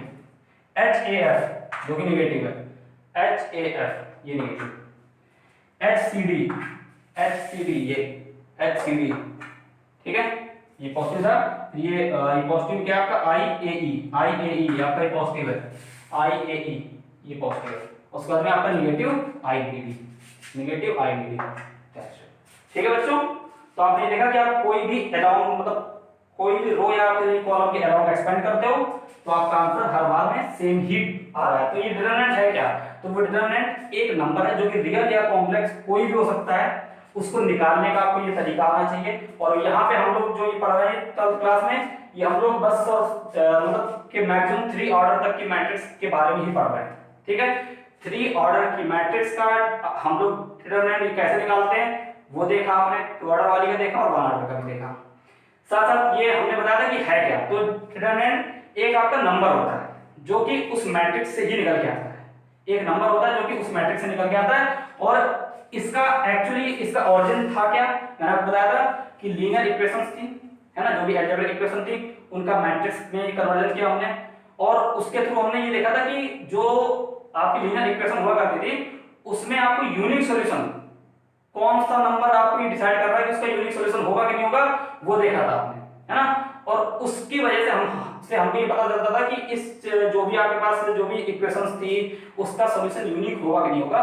तो यहाँ पर हमने भी देखा कि जो ये डिटरमिनेंट था ये आपका किसी भी मैट्रिक्स से एसोसिएटेड था जो कि उसकी यूनिकनेस के बारे में बताता था कि उसका सॉल्यूशन आपका यूनिकनेस है या नहीं है, ठीक है। तो आपको ज्यादा इतना कुछ तामझाम याद करने की कोई नीड नहीं है, आपको सिर्फ ये देखना है कि आप लोग डिटरमिनेंट कैसे निकालते हो और उसको लिखने का सिंबल क्या है, ऐसे भी हो सकता है या फिर आप डेल्टा भी बना सकते हो, सिंपल ट्रायंगल भी बना सकते हो। बट जब आप अंदर के मैट्रिक्स के जो एलिमेंट लिखते हो वहां ध्यान रखना कि स्ट्रेट लाइन होगी। यदि आप देखते हैं यहाँ पे ये हो तो वहां पर भी लाइन यही रहेगी स्ट्रेट, वहां पे यू मत मोड़ देना, है ना। इसका मतलब क्या है, मैट्रिक्स, ठीक है ना।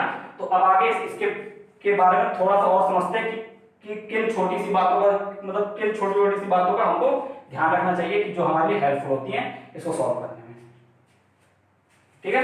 तो नोट कर सकते हैं।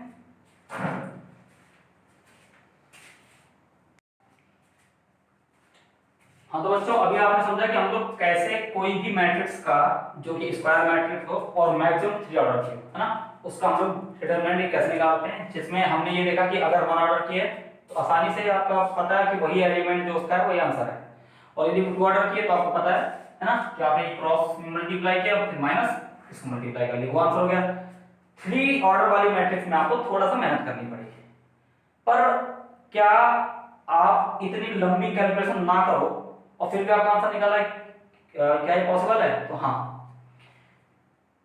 2 तरीके हैं उसके। क्या कि एक तो ये तरीका ये है जो कि अभी मैं आपको बताने वाला हूं कि उस जो भी मैट्रिक्स है हमको जिसका अगर भाई डिटरमिनेंट निकालना है उसमें मैक्सिमम 0 आपको जहां से मिले, मतलब उस मैट्रिक्स के जो भी एलिमेंट्स हैं उसमें आपको मैक्सिमम 0 जहां मिले, यानी कि रो में भाई या फिर रो 1 हो 2 हो 3 हो या कॉलम 1 कॉलम 2 कॉलम 3 जहां भी आपको मैक्सिमम 0 मिल रहे हो उसी कॉलम या फिर उसी रो को आपको सिलेक्ट करना पड़ता है कि ताकि आपको ज्यादा कैलकुलेशन ना करनी पड़े। और क्योंकि जिस एलिमेंट का मतलब कि जो भी मैट्रिक्स का जो भी एलिमेंट आपका 0 है उसके साथ मल्टीप्लाई में आपका सब कुछ तो आपका भाई 0 हो जाना है, तो उसमें आपको इजी पड़ जाता है। वो बताता हूं अभी। उसके बाद दूसरे तरीके क्या है, तो दूसरे तरीके हैं कुछ प्रॉपर्टीज का यूज करके। वो जो भी है प्रॉपर्टी वो आपके एक्सरसाइज 4.2 में आती है। तो वो जो भी प्रॉपर्टी है वो आपको एक्सपेंशन को और इजी कर देती है, आपको एक्सपेंशन भी नहीं करना आपको पड़ेगा फिर भी आंसर आ जाता है। तो ये कैसे करते हैं वो सब चीजें आपको आगे आगे जब आप एक्सरसाइज में आओगे तो आपको पता चलेगा। अभी हम लोग देखेंगे कि एक्सपेंशन भी हम लोग कैसे आसानी से भी हम लोग उसको सॉल्व कर सकते हैं। तो हम सारा ध्यान से देखते हैं। सपोज कि कोई आपके पास मैट्रिक्स है, अगर मैं ए लिख रहा हूं तो ध्यान रखना कि वो मैट्रिक्स है। यदि इस तरह बना दूंगा तो वो यानी कि हम लोग उसका डिटरमिनेंट निकाल रहे हैं फिर, ठीक है ना। अभी आपके सामने एक मैट्रिक्स है ए। अब ध्यान देखो जरा, भाई यहां पे नंबर लिखा आपके पास 1 2 3 4 5 6 7 8 9, ठीक है। तो मुझे इसको अगर एक्सपेंड करना है तो चाहे तो मैं कोई सी भी रो के अलाउ एक्सपेंड कर लूं, चाहे कोई भी कॉलम के अलाउ एक्सपेंड कर लूं, उससे आंसर में कोई फर्क नहीं पड़ने वाला। ठीक है, मतलब कि आंसर में तो वैसे भी कोई फर्क नहीं पड़ेगा, बट आपके लिए कैलकुलेशन में कोई फर्क नहीं पड़ेगा। कैलकुलेशन आपकी दोनों ही, मतलब चाहे जो भी आप रो सेलेक्ट करो, चाहे जो भी आप कॉलम सेलेक्ट करो, लगभग आपकी कैलकुलेशन उतनी ही आनी है जो आपको भाई उसमें आनी है, चाहे रो 1 में, चाहे रो 2 में, चाहे रो 3 में, चाहे C1 C2 C3 में। बट अगर मैं आपको ये बोलूं कि यहाँ पर ये एलिमेंट आपका 0 है, ये एलिमेंट, तो आप ये बताओ मुझे कि आपको किस रो या फिर कॉलम के अलाउ एक्सपेंड करने में फायदा है। तो सिंपल सी बात है कि अगर मैं रो 2 ले लूं या फिर कॉलम 2 ले लूं, है ना, चाहूं तो मैं इसके अलाउ एक्सपेंड करूं, चाहे इसके अलाउ एक्सपेंड करूं, तो मुझे एक चीज का फायदा हो जाएगा, क्या कि मुझे पता है कि पहले मुझे ये लिखना पड़ता है, फिर मैं इसको हाइड करता हूं, ये सामने वाले को और इसको, है ना, इसको हाइड करूंगा, इसको हाइड करूंगा, फिर इसका मल्टीप्लाई करूंगा माइनस इसका मल्टीप्लाई करूंगा, फिर अगर फिर उसके बाद फिर जो नेक्स्ट डिजिट आएगा वो क्या आएगा, इसके बाद वाला ये आएगा। ठीक है, अगर मैं इसके अलाउ ही अगर रो 2 के अलाउ एक्सपेंड कर रहा हूं तो फिर अगला फिर मैं डिजिट क्या लिखूंगा, आपका ये साइन क्या है इसका, तो ये प्लस, सॉरी ये डायगोनल्स है तो ये प्लस है तो ये माइनस, ये माइनस, ठीक है ना, तो इसका साइन आएगा आपका ये प्लस 0। फिर ध्यान देखो जब ये 0 लिखूंगा तो इसके साथ ब्रैकेट में क्या आएगा, इसको ऐड करूंगा, इसको ऐड करूंगा, तो क्या बचेगा ये माइनस ये। लेकिन जब आप ध्यान देखो जब बाहर 0 है तो क्यों ना करूं उस चीज को, ठीक है, तो उसका आंसर वैसे भी इसका मल्टीप्लाई करने के बाद 0 हो जाना है, तो क्या है आपका एक स्टेप आपका छोटा हो जाता है। पर हम लोग स्टार्टिंग में तो चलो इसको लिखते हुए चलेंगे, यहाँ पर मैं इस तरह से लिख दूं और ये 0 के लिए मैं इसको ऐड करते हुए इसको लिख दूं 1973 ऐसे लिख देता हूं, लेकिन मैं इसको सॉल्व नहीं करूंगा क्योंकि पता है मुझे कि 0 से मल्टीप्लाई करने के बाद 3 0 हो जाएगा, तो ये बाकी 8 जो है आपको माइनस का 8 हो जाएगा और यहाँ पे स्टार्टिंग में जैसा पॉजिटिव कर दूंगा ना, इसको मैं सॉल्व करके नॉर्मली यदि अगर सपोज करो 8 है ना तो 8 के लिए माइनस आ गया, इसको और इसको ऐड करूंगा क्योंकि मैं रो 2 के अलाउ एक्सपेंड कर रहा हूं, फिर से ध्यान सुन लो, इसके अलाउ नहीं एक्सपेंड कर रहा हूं, ये कॉलम के, ध्यान रखना, तो इस तरह से मैं कर सकता हूं। ठीक है, 8 को करूंगा तो ये और ये ऐड हो जाएगा, ये और ये हो गया, तो आपका एक स्टेप ये बीच का ही बच गया। अगर आप रो 2 के अलाउ ना कर रहे होते, C2 यानी कॉलम 2 के अलाउ भी एक्सपेंड करते तो भी आपका ये होता है ना, आपको अगर इसके अलाउ करते तो ये एलिमेंट लिखते, ये एलिमेंट लिखते और इसके लिए आपका जो भी होता वो 0 हो जाता, तो एक चीज फायदा हो गया। तो आपको यही देखना है कि आपको मैक्सिमम 0 कहां मिलते हैं। सपोज करो कि अगर ये 0 यहां भी होता तो आप क्या करते, तो आप बताओ कि किसके अलावा आप एक्सपेंड करते। यदि आपके पास 2 0 होते तो आप कौन सी रो या फिर कौन से कॉलम के अलावा एक्सपेंड कर रहे होते, तो वही जनरल सी बात है, आपको तब रो 2 ही सिलेक्ट करनी चाहिए, नहीं करोगे तो भी आंसर वही आएगा, बट थोड़ा सा लंबी कैलकुलेशन हो जाएगी। लेकिन इसके केस से करने से क्या होगा, तो ये माइनस ये प्लस, ये भी माइनस का साइन है, और आपको पता है जब आप जब इसको लोगे, है ना, अब देखो आप यूं भी ले सकते हो, लेकिन यहाँ पे 2 एलिमेंट मिलेंगे आपको, मेन एक 0 होगा, यहाँ पे भी 2 एलिमेंट होंगे, एक 0 होगा, पर यहाँ पर लेंगे तो 2 0 होंगे और एक एलिमेंट को आपको सॉल्यूशन करना पड़ेगा, यानी इसको लिखोगे आप -2 और इसके लिए क्या होगा, इस एलिमेंट के साथ वर्टिकली और हॉरिजॉन्टली दोनों को हाइड करोगे तो नंबर आएगा 4976, और इसके बाद ये आपका ये प्लस का 0, ये सब कुछ आपका ये 0 हो जाएगा, जब मैं इसको हाइड करूंगा जो भी लिखूंगा वो 0, फिर इसके बाद फिर -0 और इसके लिए भी जो कुछ करूंगा वो भी 0 हो जाना।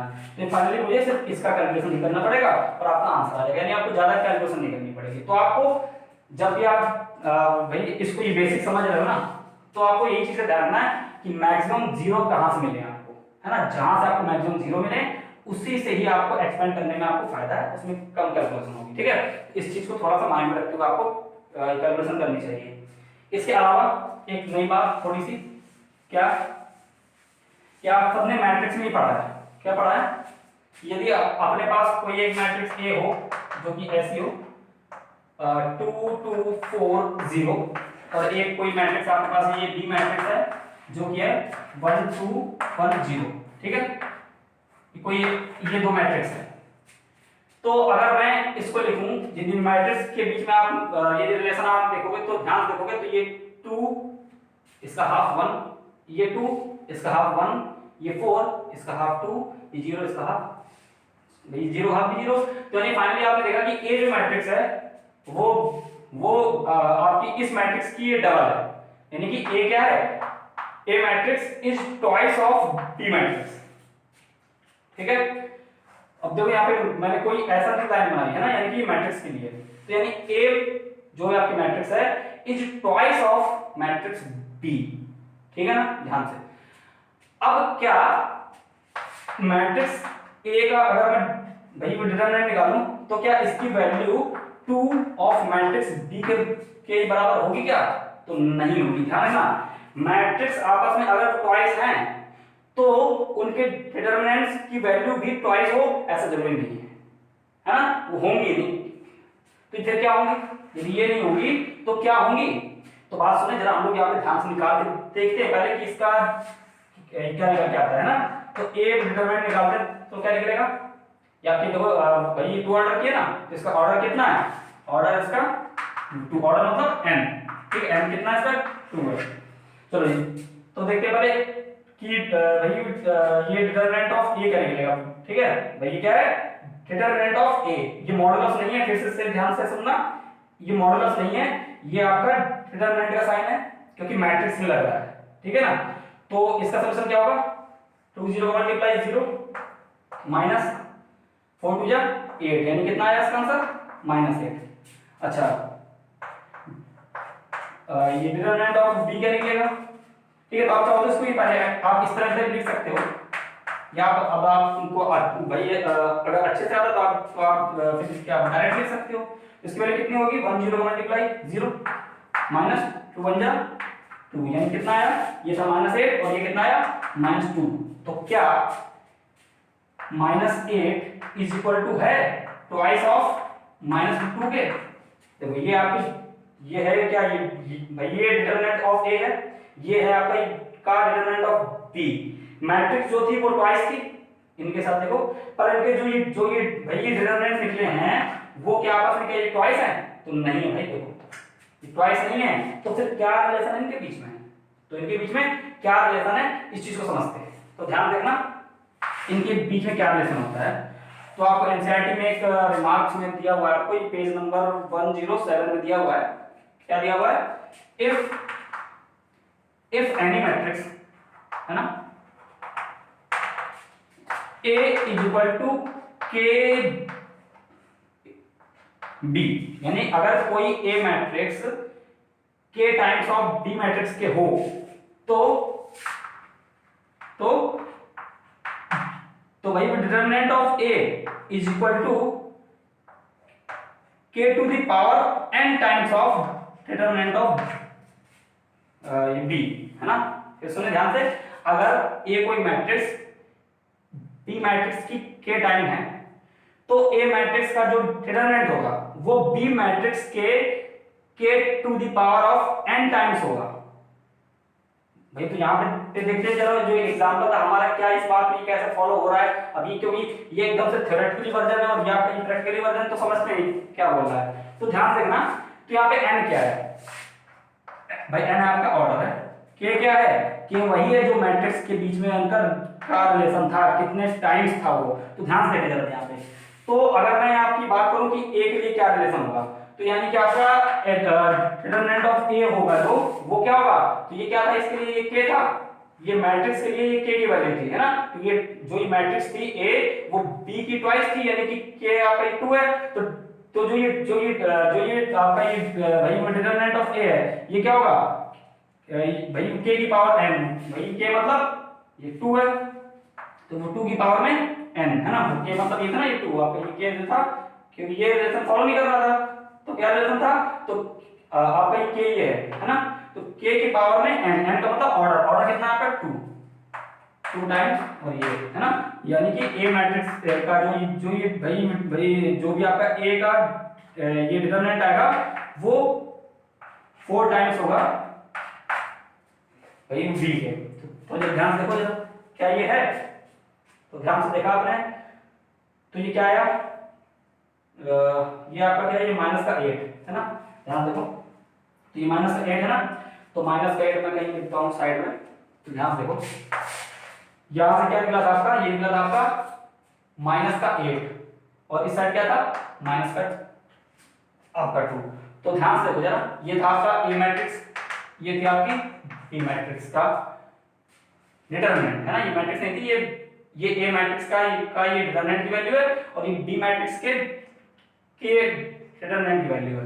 तो ध्यान से देखो जरा कि अगर मैं इनको इक्वल करना चाहूं, ए के डिटरमिनेंट को और बी के भाई इसके डिटरमिनेंट को यदि इक्वल करना चाहूं तो मैं क्या करूंगा, 4 से मल्टीप्लाई करूंगा, तो ऑटोमेटिकली क्या हो जाएंगे, दोनों इक्वल हो जाएंगे। तो 4 है क्या आपका एक्चुअली में, 4 क्या है आपका, तो 4 is 2 to the power of 2, यानी कि 2 की पावर में 2, और ये वाला 2 क्या था, ये था आपका ऑर्डर, कितने ऑर्डर की मैट्रिक्स थी, और ये वाला ये 2 क्या है, तो उस मैट्रिक्स के यानी उन दोनों मैट्रिक्स के बीच में कितने टाइम्स का रिलेशन था, वो है ये के, वो क्या है ये के, यानी उन दोनों मैट्रिक्स के बीच में कितने टाइम का रिलेशन था, 2 टाइम्स का, यानी कि ये मैट्रिक्स इस वाले की ये डबल थी, ये 2 टाइम्स थी, यही के है, और ऑर्डर क्या था 2। अगर मैं इस ए मैट्रिक्स जो कि डबल वाली है इसके यदि भाई मैं डिटरमिनेंट निकालता हूं तो बी वाले के डिटरमिनेंट के ही ट्वाइस बराबर नहीं होगी, वो किसके बराबर होगी, तो इसके के पावर n टाइम्स के बराबर होगी। तो आपने सारा समझ लिया कि क्या, फिर भी यदि कोई कंफ्यूजन हो तो मुझे बता दें, आप कमेंट करके मैं उसका सॉल्यूशन और अच्छे से निकाल दूंगा, और वैसे मेरे ख्याल से आपको समझ में आ गया होगा, ठीक है। तो ये कुछ बातें थी जो आपको रिमार्क्स में याद रखने की थी। इसके बाद हम लोग अब स्टार्ट करते हैं एग्जांपल्स, ठीक है। तो आपको ये लिखना, और सुनिए मैं जब भी लिखता हूँ ना, कि कभी यहाँ से वहाँ चला जाऊँगा, वहाँ से यहाँ लिखना, आपको ध्यान रखना है कि मैं कहाँ से कहाँ लिखता हुआ जा रहा हूँ, उस चीज़ को आप वहाँ से नोट करते रहें अपने आप इसको नोट करते रहा करें, जहाँ भी आपको हो जरूरत हो वहाँ पे आप वीडियो रोकें और नोट करें, ठीक है। इस एक्सरसाइज से पहले आपके पास है यहाँ पर 5 एग्जाम्पल हैं, इनको जब मैं समझा देता हूँ आपको, फिर उसके बाद हम लोग एक्सरसाइज की तरफ ये प्रोसीड करेंगे, ठीक है। तो देख लीजिए आप,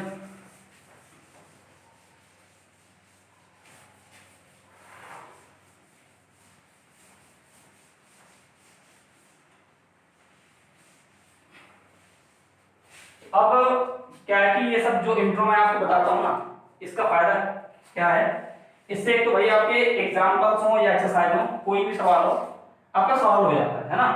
भाई एग्जाम्पल में भी क्या होता है कि एग्जाम्पल में कुछ सवाल अच्छे होते हैं कि जो आपको एक्सरसाइज के अंदर उस टाइप के भी मिल सकते हैं, तो एग्जाम्पल आपको जरूर करने चाहिए, है ना। ये कई बार एग्जाम्पल से ही पेपर आ जाता है, तो इस चीज का ध्यान रखिए। तो सबसे पहले भाई मैं एग्जाम्पल 1 की तरफ जाता हूँ। एग्जाम्पल 1 आपकी जो बुक में है,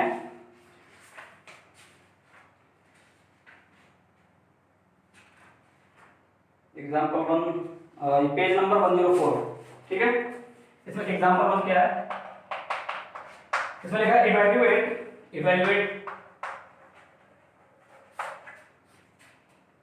क्या है 2 - 1 4 2। अब ध्यान से देखो जरा, यहाँ पर स्ट्रेट लाइंस खींची हुई है, मतलब मुझे इसकी वैल्यू निकालनी है, पर क्या चीज की वैल्यू निकालनी है, तो मुझे इसमें से इसकी वैल्यू निकालनी है डिटरमिनेंट की, क्योंकि ये साइन किस चीज का होता है, वही डिटरमिनेंट का होता है। तो आप ये 2 ऑर्डर किया है तो आपको पता है इसका आंसर कैसे निकालोगे, ये मल्टीप्लाई फिर माइनस इसका मल्टीप्लाई, यानी कि 2 2 4 माइनस फिर इसका मल्टीप्लाई आप करोगे तो एक और ही माइनस आ जाएगा, तो माइनस का 4, ये कितना आ जाएगा 4 + 4 यानी 8। ध्यान रखना ये माइनस आपका जो आता ही आता है, और ये वाला ये माइनस इनके के मल्टीप्लाई से है, तो इसका आंसर कितना हो जाएगा 8, ठीक है। आंसर हो गया आपका। सेकंड आपका एग्जांपल नंबर है 2 में क्या है, तो ध्यान रखें इसमें भी आपको वैल्यू निकालनी, इवैल्यूएट करना, और डायरेक्टली ये लिखा हुआ आपके सामने, ये लिखा हुआ आपके सामने, ठीक है। इसमें भी आपको सिंपली क्या करना है, इसका मल्टीप्लाई माइनस इसका मल्टीप्लाई, तो इसका मल्टीप्लाई क्या हो जाएगा ये, फिर माइनस लगाओगे, और जब भी माइनस आता है तो अंदर के साइन चेंज होते हैं ब्रैकेट के अंदर में, तो आपको ध्यान रखना कि जब भी आप माइनस लगाओ तो ये ब्रैकेट जरूर लगाओ। अच्छा, इनका मल्टीप्लाई होगा तो आपको ध्यान देखो x - 1 x + 1 a + b a - b a² - b², यानी कि क्या हो जाएगा x² - 1² यानी 1, और क्या होगा ये माइनस अंदर जाएगा तो क्या होगा x² - x² + 1, ये आपके हो गए कैंसिल हो गए, तो आंसर कितना आ गया, ये +1 आंसर आ गया, ठीक है। ये +1 आंसर है आपका, बस ठीक है। नेक्स्ट एग्जांपल नंबर आपका 3rd, पेज नंबर 107 एनसीईआरटी का, ठीक है। तो इसको देखेंगे,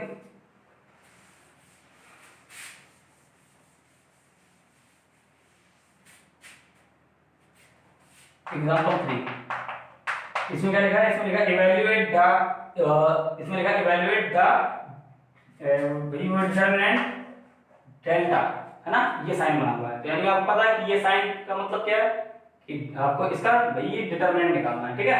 इसमें भाई इसमें लिखा भी है, क्वेश्चन के स्टेटमेंट में भी लिखा है इसने evaluate the determinant delta is equal to, और ये साइन बना मतलब अंदर में आपका लाइन खींच रही होंगी 1 -1 4 2 3 1 4 0 0। अब जरा ध्यान से बताओ मुझे कि मुझे अगर इस का डिटरमिनेंट फाइंड करना है तो मैं किस रो या फिर किस कॉलम के अलाउंग इसको एक्सपेंड करूं। तो आपको साफ साफ साफ दिख रहा है कि कॉलम 3, है ना, क्योंकि ये ही एक्सपेंशन आपके लिए बेस्ट रहेगा क्योंकि इसमें मैक्सिमम 0 मिल रहे हैं। सिंपल सी बात है। तो इसको हम लोग कैसे सॉल्यूशन इसका करेंगे, तो ध्यान देंगे। तो मैंने इसको लिखना पहले एक्सपेंडिंग अलोंग नहीं सॉरी C3, है ना, C3 मतलब कि कॉलम 3, ठीक है। वही लोग में भी लिखा, हाँ जी, थर्ड कॉलम के ही अलोंग लिखा है। तो मैं यहाँ पे C3 लिख रहा हूँ, आप चाहो तो उसमें थर्ड कॉलम भी लिख सकते हो, इस तरह ना लिखना होगा तो लिख सकते हो थर्ड कॉलम, ठीक है, आप इस तरह भी लिख सकते हो। तो ये क्यों कर रहा हूँ ये पता ही है ना आपको, क्योंकि इसके अलाउंग करने पे आपको मैक्सिमम 0 मिलेंगे, तो आपको कैलकुलेशन कम करनी पड़ेगी, ठीक है। तो ये देखते हैं।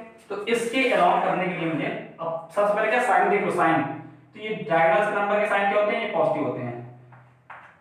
इस डायग्राम के लिए भी पॉजिटिव और ये नेगेटिव। तो ऊपर वाले के अलाउंग करने के लिए मैं इसमें लिखूंगा क्या, ये प्लस का 4 होगा, है ना, ये पॉजिटिव 4 होगा।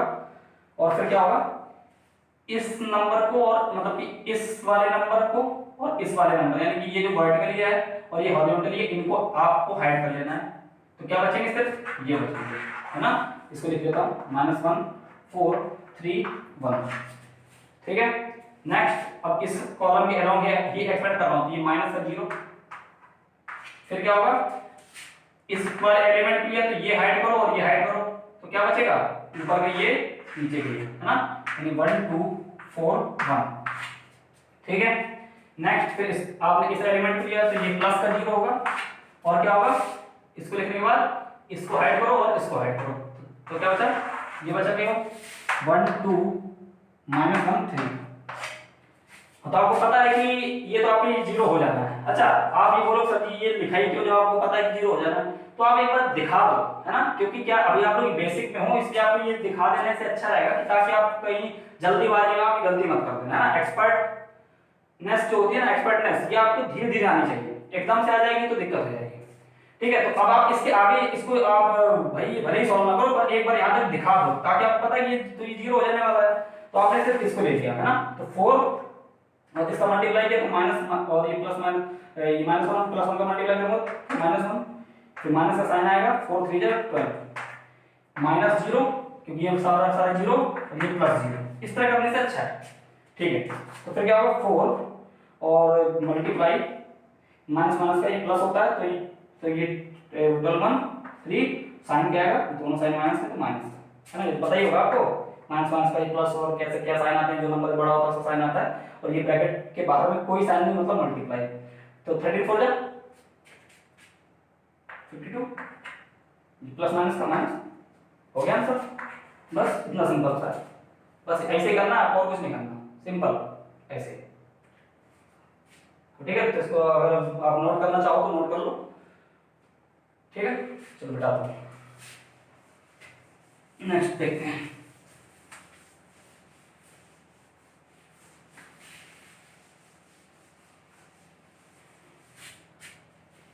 एग्जाम्पल नंबर 4, नेक्स्ट आपका एग्जाम्पल 4 है।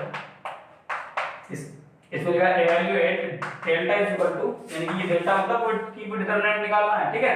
और ये लाइन का मतलब भी पता आपको कि ये डिटरमिनेंट सही है, 0 minus sine alpha cos alpha sine alpha, 0 minus sign beta minus cos alpha sine theta, और ये 0 ना, अल्फा और ये बीटा सब तो पता ही है आपको, है ना। इसको आपको एक्सपेंड करना है। तो आपको पता है कि अब आप सबसे पहले ये देखते हो कि कौन से रो या कॉलम में आपको मैक्सिमम 0 मिलना है। तो तो आपने देखा चाहे ऐसे कर लो चाहे ऐसे कर लो, हर बार में सिर्फ सिंगल ही जीरो मिलने वाला है जो आपके लिए फायदेमंद है बस। तो आप सिंपल यार कोई भी आप रो या कॉलम के अलाउ एक्सपेंड करो, तो मैं आपको जनरली क्या ये रो 1 के अलाउ ही इसको एक्सपेंड कर देता हूं, ठीक है। या फिर मैं देखता हूं कि इसमें किताब में क्या दिया, इसने भी रो 1 के अलाउ ही एक्सपेंड किया। चलो मैं एक काम करता हूं, मैं रो 2 के अलाउ एक्सपेंड कर देता हूं, ठीक है। एक्सपेंडिंग अलाउ रो 2, ठीक है। तो रो 2 के अलाउ मैं एक्सपेंड करना चाहता हूं ये वाली रो, ठीक है। तो क्या करूंगा मैं, सबसे पहले तो मुझे अब देखो ये माइनस है ना, अब ये कुछ लोग समझेंगे कि सर इसमें तो ये माइनस ऑलरेडी है तो क्यों साइन लगाना, नहीं भैया लगाना पड़ेगा, ये फुल एक एलिमेंट है, ठीक है ना। इस रो के अलावा मैं अगर इसको एक्सपेंड कर रहा हूं तो ये फुल एक एलिमेंट है, ये एलिमेंट है ना। अब साइन की बात आएगी, साइन इसमें अलग से आएंगे, साइन में कैसे अलग से आएंगे, तो ये डायगोनल में होते क्या है प्लस, यानी ये पॉजिटिव होगा और ये दोनों क्या होंगे नेगेटिव आएंगे, है ना। तो ये मन में रखना, यहां मत लिखना कि ताकि ये गंदा ना हो, बट मन में समझ में आना चाहिए। चलो हल्का सा आप लिख भी सकते हो, इसको कोई दिक्कत नहीं। चलो जी, तो क्या करते हैं, सबसे पहले हमको अब रो 2 के एलिमेंट के अलावा मैं एक्सपेंड कर रहा हूं, तो सबसे पहले इसको एलिमेंट करूंगा, साइन क्या रहेगा माइनस बाहर, तो माइनस, और फिर इसमें भी ये माइनस साइन अल्फा है, ठीक है, माइनस ऑफ दिस, है ना, ये पता चल रहा है। अच्छा फिर क्या करूंगा, ऐसे लिखा मैंने, और जब मैंने इस वाले एलिमेंट को लिया तो इससे वर्टिकली और हॉरिजॉन्टली जो भी एलिमेंट है उसको हाइड कर देता हूं, तो क्या बचे, ये दोनों बचे, है ना, यानी कि sine alpha minus sine theta minus cos alpha और यहां पर 0, ठीक है। नेक्स्ट आपका ये 0 है ना, तो ये प्लस का 0, प्लस का 0 साइन आएगा, और साथ में आपको पता है कि इसको हाइड करोगे और इसको हाइड करोगे तो आपका ये बचेगा, क्या बचेगा 0 cos अल्फा और यहाँ पे माइनस cos अल्फा और ये आपका 0, और आपको पता है ये आपका ये 0 हो जाना, फिर भी मैंने लिख दिया ताकि आपको ये पता चलता रहे बस। फिर इसमें जगह नहीं तो आप नीचे लिख देते हैं साइड में, इस वाले के लिए आएगा माइनस का साइन थीटा, इसी के साथ इसी के ही आगे का ये, ठीक है, साइन का ये बीटा है, और जब मैं इसको ले लूंगा इस वाले एलिमेंट को तो ये आपका वर्टिकली और ये हॉरिजॉन्टली आपका हाइड हो जाएगा, यानी कि ये बचेंगे 0 cos alpha sin alpha minus sin beta, ये ठीक है। अब क्या करूंगा, अब मुझे पता है कि इसका आंसर होने वाला 0, मैं इसको नहीं यूज करूंगा, सिर्फ मैं इन दोनों को सॉल्व करता हो सकता हूं, तो जगह नहीं है तो मैं कुछ मिटाऊं, क्या ना मिटाऊं, चलो यही लिख देता हूं साइड में, ठीक है, ध्यान से देखना। अब मैंने इसको लिखा तो जो ध्यान दो माइनस माइनस का ये प्लस हो जाएगा, यानी साइन अल्फा, यानी फ्री ब्रैकेट, ये मल्टीप्लाई होगा तो 0, फिर माइनस साइन लगाऊंगा और इसका मल्टीप्लाई करूंगा तो ये माइनस माइनस का ये प्लस हो जाएगा sine theta into cos alpha, यानी cos अल्फा या sin थीटा जैसे लिखना चाहो, आगे पीछे कोई दिक्कत नहीं। ये वो ये फर्स्ट इसका, ये तो आपका 0 हो जाएगा, है ना, ये प्लस 0 और ये क्या होगा माइनस का साइन थीटा, और ये क्या बनेगा ध्यान से देखो, इसका मल्टीप्लाई 0 माइनस इसका multiply sine alpha into cos alpha, ठीक है।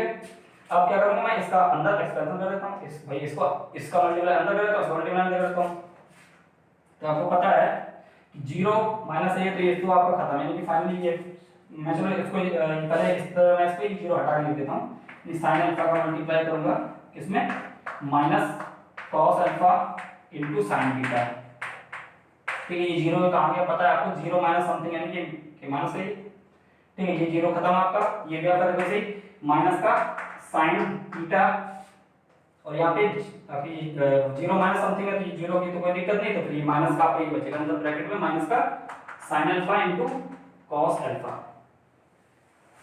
ठीक है, ये बचा। अब इसका मल्टीप्लाई अंदर करो तो इसका मल्टीप्लाई अंदर कर दो, तो जगह है नहीं तो मैं इसको यहाँ लिख देता हूँ, ठीक है, ध्यान देखना, मैंने कहाँ से लिखा, ये पहले यहाँ से यूँ आया फिर यहाँ से आता गया, ठीक है ना, इसको तो ध्यान से तो ये कुछ कंफ्यूजन होना, यहाँ से लिखा ये लिखा पहले फिर ये और अब वहाँ लिख रहा हूँ यहाँ, ठीक है, ध्यान देना, इस साइन अल्फा का मल्टीप्लाई अंदर होगा तो ये हो जाएगा माइनस का sine alpha cos alpha into में, और फिर इंटू में साइन थीटा भी है, इंटू साइन थीटा। ये माइनस साइन है तो माइनस माइनस का हो जाएगा क्या, ये प्लस है ना, ये प्लस का साइन लगेगा, माइनस माइनस का प्लस साइन, अब देखो जब sine theta sine alpha cos alpha, sine theta sine alpha cos alpha, ध्यान से देखो जरा इसको, sine alpha cos alpha sine theta, sine alpha cos alpha sine theta, तीनों इनटू में है, ये माइनस का ये पॉजिटिव है, कैंसिल आउट हो गया और आंसर क्या आ गया 0। यही आंसर आपका है ना, यानी कि इस वाले मैट्रिक्स के डिटरमिनेंट का यदि आंसर निकाला जाए तो कितना आया 0। ठीक है, तो नोट करना हो तो नोट कर लें, वरना तो आपको आता ही होगा। चलो जी नेक्स्ट एक एग्जांपल नंबर आपका 5 है, जो कि लास्ट एग्जांपल इस एक्सरसाइज के लिए है, और इसके बाद आपकी एक्सरसाइज 4.1 स्टार्ट होगी, और बहुत ही इंटरेस्टिंग एक्सरसाइज है, और मतलब अब आप खुद भी उसको आप कर सकते हो, बट एक चीज और थोड़ी सी मुझे जो बतानी है वो आपको एग्जांपल नंबर 5 में आपको मिल जाएगी, जिसके बारे में आपको मालूम होना चाहिए। क्या चीज है वो, सर ध्यान दें। अगर या आपके सामने एक एग्जांपल है आपका, एग्जांपल 5 में देखो पहले, एग्जांपल 5, तो एग्जांपल 5 में क्या, find the value of x for which